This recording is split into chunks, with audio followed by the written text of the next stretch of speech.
Well, I got a Java update. It's pretty funny. I guess he put up a couple more lives and he spent like about 4 hours. Maybe Java will become famous after all. He could end up in the Guinness Book of Records for the loneliest, pathetic, attention-starved, dim-witted fool that craves attention on YouTube. Maybe that will be Java's claim to fame. He says, yeah, he says it was like close to 4 hours. And he says other people need to get a life, you know. And he says, what now? He says, hey, he left them up. I didn't go watch Java. No way am I going to live up. I can only take you in small doses, like up to 5 minutes, and then it's like, oh man, enough of this fucking lunatic. Uh, anyway, he says, yeah, I popped in periodically, yeah, still on, I skimmed through it, fast forward. Anyway, what I got out of it is, on one, he's talking about all the home improvements he's going to make in his motel room. He said, Brian, you can see, he says he was outside and he gave like a view of the whole building. The place was a motel at one time. And we have a lot of those. I mentioned here the Whaler Inn, it was a Days Inn at one time. And then when business went down, they sold it, and then state funding came in for homeless, low income, no income. And it's basically a housing project. It's a housing project is all it is. And they get a lot of state funding for the ownership, the management of it. Some are even state-run. They've taken them over, and they're state-run, you know. And I don't mean to sound derogatory, but the type of people that live there, let's just say they're not in your upper crust of society. They live some pretty chaotic lifestyles, fights, drugs, cops are always there. Well, I had heard Job was already complaining about people there. You heard one woman screaming. Something else happened at another place. The cops were there. One of the motel rooms was broken into. Somebody's breaking into motel rooms there. Jabba better be careful. But better get some fucking deadbolts on those doors. Somebody will go there and steal his hoard of silver bullion. You know what I mean? Better make sure he stays safe in there. He's already talking about the type. That's the type of people that live in these places. You know, I guess he fits right in with them. He doesn't have any class. He's obnoxious. He's rude. He'll disturb his neighbors during the day, all hours of the night. He lives like an animal too. I guess maybe that's the right place for him after all. He will fit right in with the herd. He's already got a fat hoof. He has a little advantage there. You know. He says he's talking about all the home improvements he's going to make. He's going to build a wall, a partition, so we can have a game room. I mean, he's already limited on space as it is, right?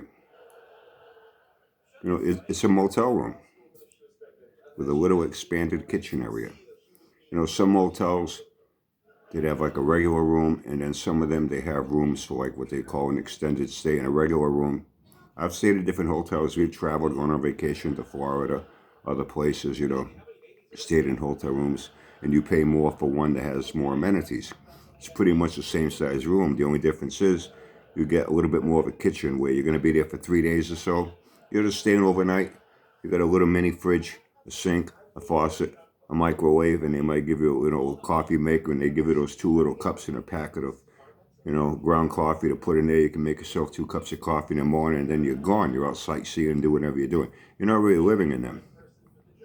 And then they have the ones that were extended stay. We stayed in one time when I was married, and it was at a Days Inn in Orlando, Florida. We had gone there twice. One time we got a room that was, like I said, a little small. The other one was the same room. In fact, it was less room in the living area because now it had a little more room where it had an extended kitchen. You know, a few cabinets, a little, what do you want to call it, buffet, little table you could put dishes in. For people that are going to be renting it for a week, you're on vacation for a week there. They don't want to be eating out in restaurants all the time. It's expensive. They'll bring in a little food. They'll give you a little bigger refrigerator, a real small, what they call apartment-sized stove to cook on, you know. And you can bring things in, do some cooking in there. You pay more for it.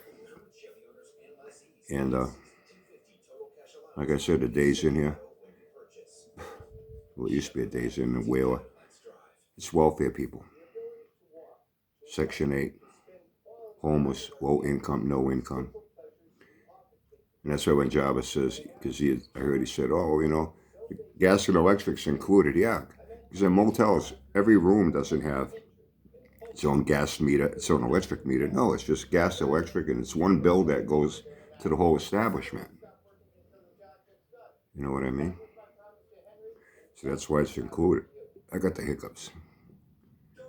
That's, at least I didn't burp a fart.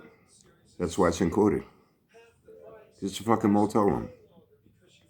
But now he got permission. He's going to put shelves all over the wall.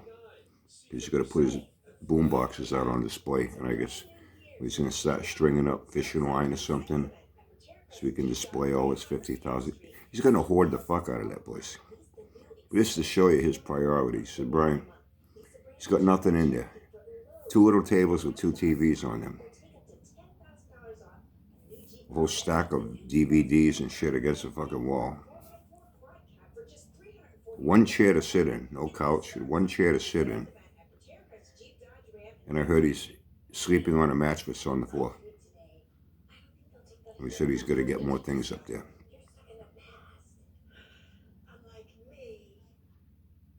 Oh, and a little table with 1 lamp on it. And you can tell that's a hotel room. You know what hotels, the air conditioners, they're built into the walls, sticking out. They're not even in the window. It's only got 1 window. Hotel rooms only got 1 window looking out, you know. It's a fucking motel room. It's exactly what it is, you know. In a facility that's for those type of people. Most of it is state-funded, subsidized welfare, Section 8, low income, no income. And the people that live there usually, I don't want to sound derogatory, but let's just say they're not in the upper crust of society. Their lives are a little more hectic and chaotic, and like he said, somebody broke in a room. I heard a woman screaming the other night in the middle of the night. Something else was going on at a room next to me. The cops were here. A lot of shit goes like the one here at the Whaler. Is drug dealing, prostitution, fights, boyfriend and girlfriend, baby mama, baby daddy. You hear gunfire at times, there's stabbings, beatings, you know. When you live in those places, it's a lot of chaos because of the type of people that live there, you know. I know it sounds terrible, but there are some facts that you just can't deny. It's just the way it is, you know. You know. Now he's more concerned, doesn't have a table to eat on and chairs to sit on to eat. But now he's more concerned about building a partition, putting up shelves to put his boom boxes up and other shit in the wall. And building a wall partition to divide it into 2 rooms because he wants a game room. Doesn't every 55-year-old guy that's got no kids, no grandkids, no friends, no family, I mean, who's going to go there and visit him? Nobody went to his other fucking house. Not even his buddy Joe Matt to help him pack up and leave or to help him here at his motel room. It's a game room. He's more concerned about building a wall, putting up shelves with boom boxes, putting up a wall partition to divide it. Like he's already very limited in space. So now he's going to take up a chunk of space to have a game room. He's going to put a foosball table and a pinball machine. I'd like to know how the fuck he's going to get that shit up there. Now, foosball table, if it's the kind you see in bars, they're real heavy because, you know, they get a lot of use. They got to be real sturdy and heavy duty.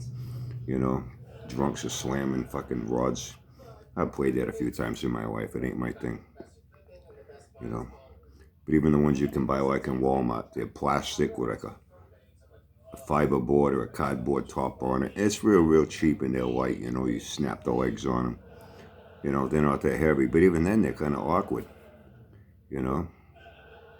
He's going to carry that up the stairs. Pinball machines, they're fucking heavy. And they make a racket. They make a fucking racket. Right? You know, you ever see a motels? You can hear the people in the room next to you. You're on a low level, you can hear the people above you walking around. Didn't he complain at that one motel he got kicked out of? Guy walking around was bothering him. He could hear his footsteps above him, and at night, and he's a fucking complainer. He's already complaining about shit going on there. Screaming, cops showing up, places are getting broken into. Seriously, you better put a deadbolt on that fucking door. They find out he's got all that fucking silver bullion, man, he's gonna get fucking robbed. He'd probably start running his mouth at some people there.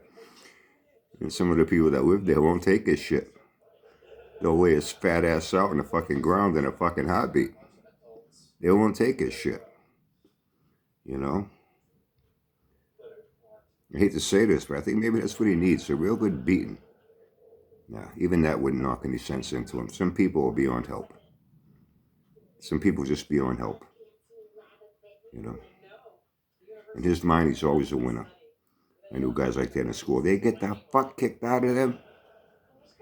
Then they walk around the next day with a black eye, swollen jaw, acting like they won the fucking fight.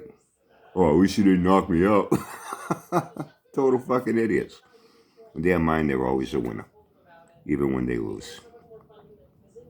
It's the world they create for themselves, that they live in.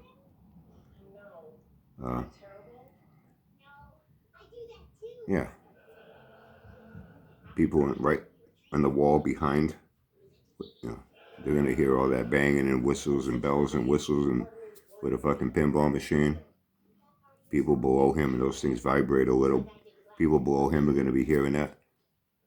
I got a feeling it's only a matter of time before the management there starts getting complaints about him. Him being a nuisance. Him being annoying. Him making noise. Him being arrogant. Starting arguments with people. Like I say with job, it's never a question of if things will happen. It's only a matter of when they'll happen. Oh, and I almost forgot, I got to get going. I got shit to do. No Happy Tuesday video tomorrow. I got to early start the VTH. Says, then he's got another one, Brian. Almost 2 hours. Says, I guess he had his phone set up looking at a TV screen, and he had a video game going. Says, the only good thing about it was, I kept going back like every 15, 20 minutes. Still the same thing.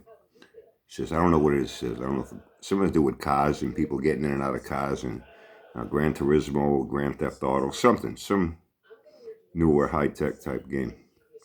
Me, I go back to fucking Atari 2600, ColecoVision, and Nintendo with Duck Hunt. You know, that was about it. My daughters came along, and then it was Super Nintendo, Mario Brothers, Donkey Kong games, Nintendo 64, one PlayStation. I don't even know what happened to them. Even them, they played with it for a while, and they got tired of it. You know, children outgrow their shit, Java. You never fucking grew up. I had Hot Wheels cars.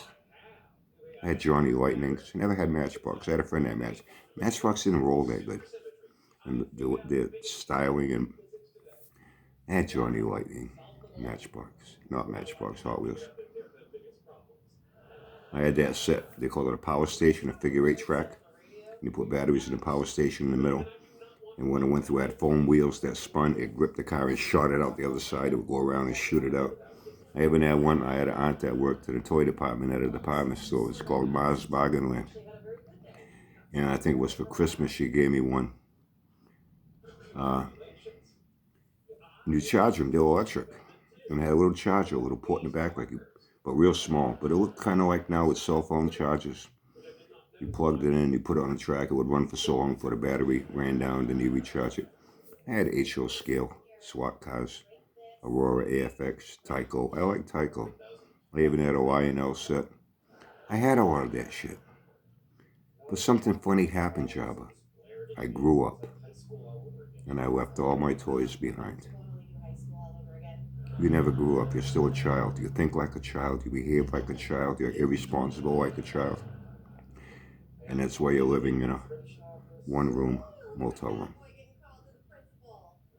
And you need a pinball machine now, and a foosball table, and boom boxes, and Hot Wheels cars, and all your other obsolete items. Yeah, you got it going on, man. You are the cat's ass.